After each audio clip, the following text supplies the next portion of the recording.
அண்ணா super. உங்களோட ஒஃபிஷியலா ஊழலை செஞ்சிருக்கீங்க நீங்க, வாழ்த்துக்கள். நாங்க பெரியார் கொள்கை தான், சனாதனத்துக்கு எதிரானவங்க தான். பட் உங்களுடைய நம்பிக்கைகளை நாங்க மதிக்கிறோம், ரெஸ்பெக்ட் பண்றோம். நாங்க சாமி கும்பிடுற தப்புன்னு எங்கேயுமே சொன்னது இல்லைண்ணே. கும்புறோம் சாமி அப்படின்னு சொல்றதுதான் தப்புன்னு சொல்லியிருக்கோம். பட் எதுவாக இருந்தாலும் ஒரு ஆஸ்தான முக்கியமான பொறுப்பை ஒரு முக்கியமான ஜோசியருக்கு நீங்க கொடுத்துருக்கீங்க. ஓகே, பட் அவருக்கு சம்பளம் எங்க இருந்துனே வருது? அது எங்களோட வரிப்பணம் தானே. மக்களோட பணத்துல யாருக்கு புகழ் பாட பாக்குறீங்க? ஊராம் வீட்டு நெய்யில உங்க வீட்டுக்கு ஸ்வீட் செய்யாதீங்க. எப்படி?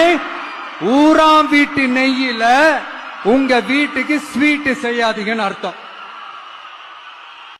சூழியக்காக்கு எண்டு கார்டு போட வேண்டிய நேரம் நெருங்கி விட்டது. எதுக்கு சொல்றேன்னு இந்த வீடியோ பார்த்துட்டு வாங்க.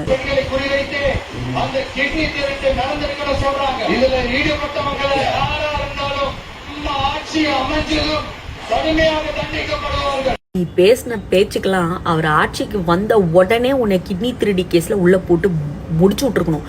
கங்க்ராச்சுலேஷன்ஸ் அண்ணா, யோர் ஃபர்ஸ்ட் ஸ்கேம் டன் அப்படி இப்படின்னு போடுறியே. இப்போ அந்த ஸ்கேம் அப்படியே ரிவர்ட் பண்ணிட்டாரு. இப்போ என்ன பண்ண போற நீ? அந்த பொறுப்பு அவங்க கிட்ட பறிச்சுட்டாரு. இப்போ என்ன பேச போற நீ? கண்ணில் விளக்கணையை ஊற்றிக்கிட்டு உட்காந்துருப்பியோ? அங்கே டிவிக்கு என்ன தப்பு நடக்கும், விஜய் என்ன தப்பு பண்ணுவாருன்னு பேன்னு பார்த்துக்கிட்டு உனக்கு ஒரு வேலையே இல்லையா? நீ பை ப்ரொஃபஷன் ஒரு ஆக்டர் தானே, உனக்கு ஷூட்டிங் இதெல்லாம் எதுவும் தரமாட்டேன்ட்டாங்களா?